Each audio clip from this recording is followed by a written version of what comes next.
Welcome back to the channel. I know it's been a while. We've been doing the 240 stuff in the last couple videos, but today we got something else. Right here, we got this 350Z. I bought it with the intentions of flipping it, so to speak. So I didn't really care as long as the body was, for the most part, pretty clean. There's a few little things here and there, not much, but it is really clean. Motor is knocking, which we will figure out, but not in this video. Today's video is how pretty much prepping it, whether we're going to have to pull the motor or if we just need to replace bearings. I'm not 100% yet myself, so that's why we're doing this. Scared you. And what I mean by the first step here is we're going to be taking this whole front end off. We're going to take the headlights, the bumper, the bash bar, core support. I might remove the hood just to make it easier. But the cool thing about these Z's is that this whole front end completely comes out, meaning pulling these motors is super easy. And the reason why we're going to be pulling the whole front end off, because I could just lift it up, pull the oil pan, and check the bearings underneath the car, and that's fine. But it does not take long to pull this off. And regardless, a lot of this stuff is going to have to come out anyways, even to check the bearings, because I have to lift it from the motor mount to slide the oil pan out to even get a proper look at them. So this way is just going to be easier. I also don't really remember if just lifting it, pulling the pan was the easiest way, or removing the whole motor and then inspecting it on a stand was the better option. I don't know. So gonna figure this out. There goes a Lulu, and then there's a baby. What up, dude?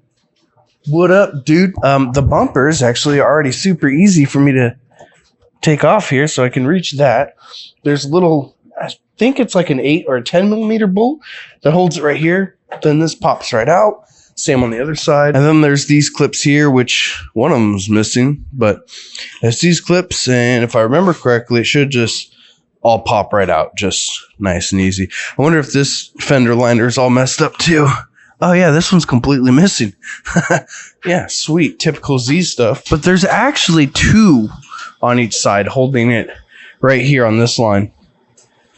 And I did forget to mention, there are going to be clips underneath if it has its undershield still. This one does not, so it's completely free other than the 2 bolts that are holding it on the corner. And then that bumper pops off. Not that it matters, but this does tell me that somebody's been in here already. So there's that.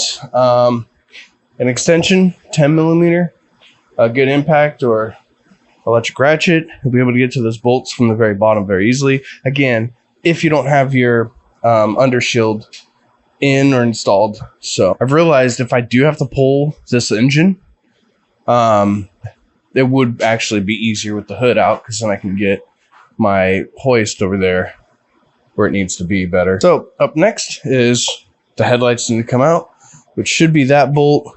And then there's one that's underneath the bumper right there. If I remember correctly, it should just slide right out. We'll have to get that cover off though, but after that, it should slide out. And then we'll get the actual crash bar off and start. At that point, I'll probably start getting it prepped. I'll need to drain the coolant. All right, so we have me talking a little quieter because the baby's now asleep and I'm trying to get as much done as I can. Headlight bolt, and there's a third one right there. So there's 3 in total. One on there, pops right out, connected for it. Now, I need to get the core support off. Now, from the looks of everything, disconnect the coolant hoses, the fans, the radiator, everything looks like it comes out as one whole piece. I'm going to move the air box to kind of get another kind of seat. But just looking at it, this is the only harness. It goes over here around the cooler. I'll have to figure that out too. Connects to the impact sensor here, ambient air temperature, and the horns, and then whatever the fuck this is. And then we got the hood latch cable, which it's connected. The crash bar sensor's connected to it. Well, I guess I could just pull the whole thing off, I guess. That's not a big deal once I unplug it. I got all the coolant drained out and everything like that. I'm about to get this hose. I forgot to mention, because this is an automatic, there's some other things to it underneath here. You can kind of see the 2 hoses right there. The electrical connectors for the fans. The lines for this oil cooler right here is actually right underneath the coolant reservoir. So I'm gonna pull that out so I can have access to the clamps. And one thing I did forget was the AC. And I was like, ooh, I don't have a little AC system here at the house to vacuum it. So it's like, well, I don't like doing this, but let me just see what the pressure was like. Went to kind of hit it. Barely anything, nothing's coming out. It's just air. And it's gone. It hissed a little bit like that, and that was it. So it doesn't even have anything in the system. So we got lucky there. It's worth noting at this point in the process, because they're hooked onto the car on these. It's these little rings. I'm going to pull this one off to show you better. I'm going to put it back. But these are the quick disconnect rings that came on this, and they don't work very well. I mean, they would if you want to finagle it. I recommend, however, because I just learned this, that any quick disconnect tool will do. Specifically, this blue one is, I think, a 3/8. Yeah, so it's 3/8. And this red one is a 1/2 inch for the larger one. Those are the two sizes you'll need. And then here is the part number for a set that I have. I don't know if it's focusing, but it's right there. This will work just fine. What are you doing, Lulu? You're just hanging out, dude, aren't you? Just having a grand old time, just staring in the dark, huh? This is actually a perfect opportunity to test my night vision on my camera. Let's go look at the 240 in the dark. Oh my god. Ah, wow. The infrared on this works really well. This actually will make some pretty dope videos. Okay, I'm excited. I had to turn both fans on. I'm sorry about any wind noise, but hey, the latch cable is unhooked. It'll slide through that hole. All the wiring is disconnected. I just pulled the pumps out. I guess the washer reservoir is coming with it. No matter how I take it off, if I just take those bolts off.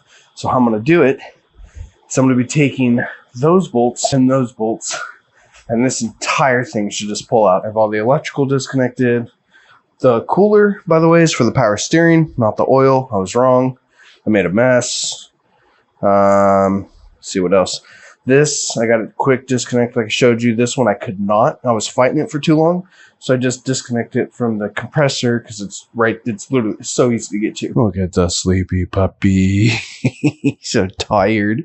Bada beam, bada boom. We have the whole front end off. I am tired, guys. And gals, I guess. I don't know. Last I looked at my analytics, it's like 0.2% female. But anyways, yeah, so we have the whole front end torn off. It actually wasn't that bad, and I'm not gonna lie to you guys. I did lie to you, but I want to explain to you that there's actually two other bolts. So there's two on top, two on the bottom. To access them,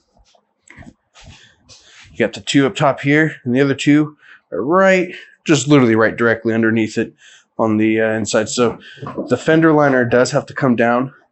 I was fortunate on this side it not having the fender liner, but if you have the fender liner, you'll need to at least remove the top clip. Now you have all of this freedom to do stuff to the motor. I literally could just pull the motor out of the car like that. I don't even need to really jack it up. Well, I guess to get the bolts underneath, but hell, that's not even that bad. So, like I said, as you see, I'll just pan through, but everything comes off as one whole piece. You just got to disconnect some hoses, some electrical stuff. Whole thing comes out as one. All right, that is step one of this project here. Just get this whole front end off, because more than likely we're gonna have to pull the motor out. And even if not, I don't know, this is gonna make it easier to do the work that I need to do on it. All things considered, because if it is a serious, like, I open it up, inspect it, and it's not just worn bearings, it's actually, got hot and everything like that.